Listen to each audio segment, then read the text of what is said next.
So the Angel Reese drama is just getting really, really weird, and it's just dumb.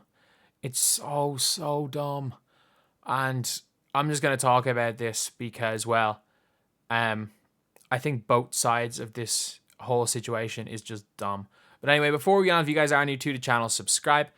Thank you guys so much for all the support on the channel recently. We are trying to hit, if we can hit 8.4k by the end of the day, that's insane. But we're trying to hit 10,000 subscribers by the end of the month, and if we could hit that, that's unreal. But like, if you want to look at the just biggest cesspit on both sides, it's Twitter. There's that weird, I think it's called like Trendy Hoops page or something, that does everything they can to belittle Caitlin Clark and hype up Angel Reese. And then there are so many people that will do everything they can to belittle everything about Angel Reese just to hype up Clark. And I'm convinced neither side watched the sport of basketball.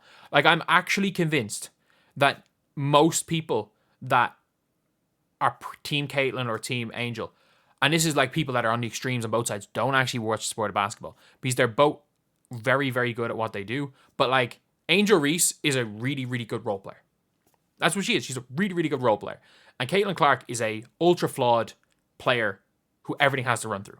There are not even any similarities.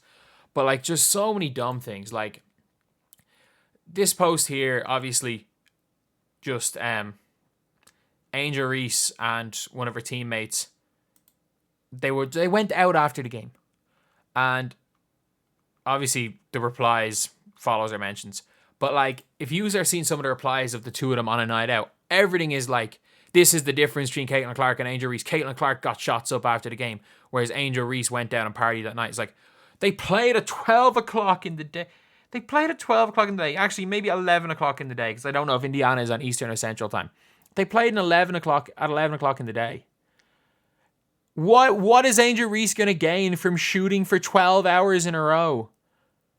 And there's no amount of shooting practice that will make you hit mid-range shots when your hands clap off each other. That's got to be an off-season break. Tear down that jump shot and relearn it for Angel Reese. Will she get a jump shot? I think she's got good enough touch. She shoots like 75% plus from the line. So surely she'll figure that one out. But like, it is the dumbest thing ever. Like, how many people complaining about people going out after a loss? Everyone does it. And like, when I say everyone, almost everyone does it. Like, the worst thing you can do as a professional sports person, especially if you're in the NBA or the WNBA, where you play 40 or 82 games in such a short amount of time, is dwelling on individual losses. You can dwell on getting knocked out in the playoffs or a bad season and spend the whole offseason mulling over it and trying to get better. You can spend a whole season dwelling on losses. You can spend the whole offseason dwelling on losses. But if you sit there dwelling on losses in the regular season, and not even just losses, individual losses in the regular season, it's gonna eat you alive. You're gonna be struggling so much. And then you've got Portnoy, Angel Reese in the Sky doing Angel Reese in the Sky stuff. Can we just say, I'm just putting it out there right now. First of all, you cannot tell me, like, look, she's very far away from the ball, but you cannot tell me from this point right here, where she's staring at the ball, she's not incredibly far away from the ball, and then obviously Caitlin Clark reaches out and she gets her in the head. The refs made the right decision. This is literally a textbook flagrant foul. Kyle Kuzma, thank you. This is a basketball play. Literally. And then you've got like this guy here who's never spoke about the sport. And Angel Reese should be suspended, not good for the game. The flagrant one is there for a reason. Like, when people were talking about the referees need to protect Caitlin Clark, it wasn't throw out anyone that hits her with a hard foul. It's call the hard fouls like they are, flagrant ones. That is exactly what you need. Because a flagrant one is enough of a deterrent to not do that crap again. Because if Angel Reese did that twice, she's chucked. She's gone from the game. And it meant that Angel Reese had to be careful with hard fouls. If she even committed a hard foul, she was gone from the game. That's what people are saying by the refs need to protect her. Not the refs need to throw every single person out. And if we're on the side of the refs need to throw every single person out, then you are very much on the wrong side of this. Because at the end of the day, Angel Reese committed a hard foul, got nowhere near the ball, and got Caitlin Clark's head. A flagrant one is the call. And I'm not going to lie. Am I the only person that's realized Angel Reese has blocked like one shot in the year? If Angel Reese was trying to smack Caitlin Clark in the head, she's so bad at blocking shots. If she was intentionally trying to swat her head, she probably would have swiped and missed her head completely. Let's be real. She's been that bad at blocking shots that I'm fully convinced she would, if she was trying to hit Caitlin Clark, she was swiped and missed. She went for the ball and then just followed through hard.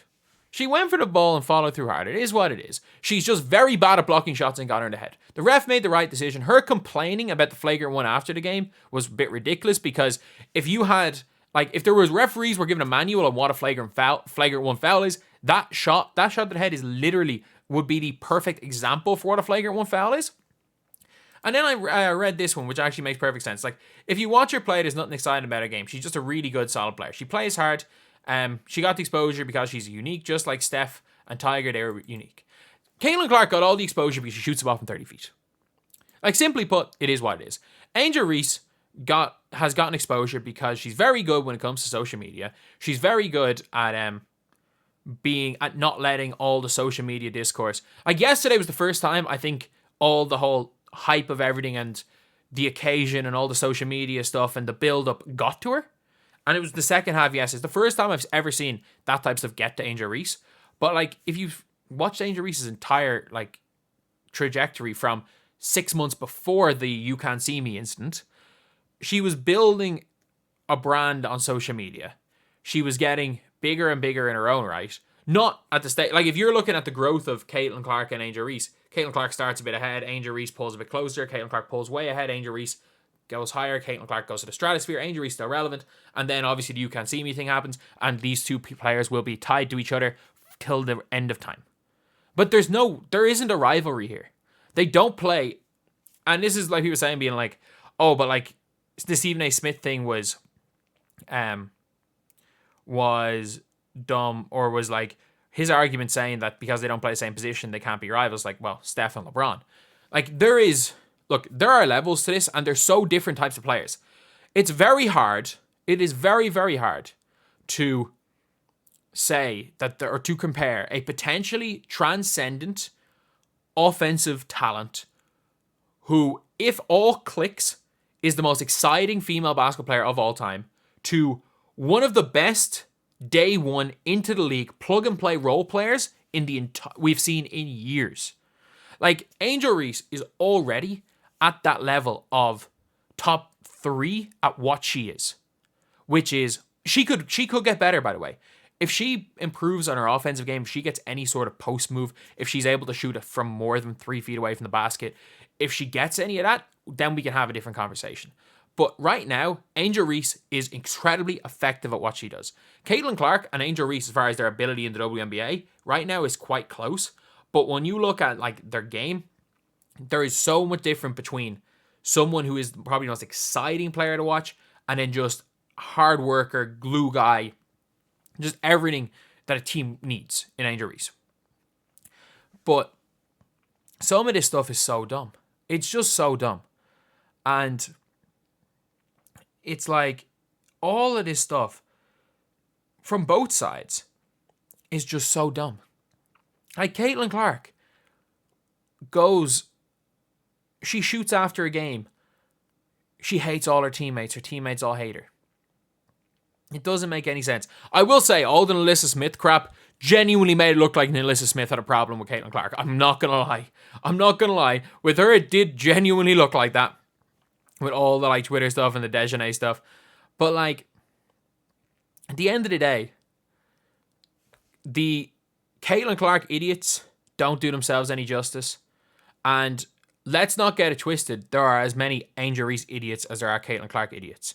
The discourse around these players is so dumb because they're just playing basketball. They are basketball players. Neither of them are faces for whatever agenda you want to push, and they both suddenly become that. And at the end of the day, Angel Reese is a hell of a basketball player. I'm not a fan of how she answered questions yesterday. I'm not a fan of how she answered questions after the Kenny Carter hit. I'm not a fan of her jumping up to celebrate Caitlin Clark. But everything on the court, what she brings, I'm a massive fan of. I'm a massive fan of that. And I think that as a basketball fan watching these players, they're two of the best rookies in the WNBA. Without question. Not even two of the best, they're the two best. Aaliyah Edwards might break into that. But right now, they're the two best. And this is never going to end. Because I'm pretty sure they're playing against each other. Is it Sunday? Is it Sunday they're playing against each other again? Like, they're playing against each other very, very soon. Yeah, they're playing against each other on Sunday. So, yeah, it's not. This is not ending anytime soon. But anyway, yeah, that is the video. At least, are Indiana back-to-back? I think Indiana might be on a back-to-back. No, they're not, sorry. Either way, that is the video. Thank you guys for watching. Please like, comment, and subscribe.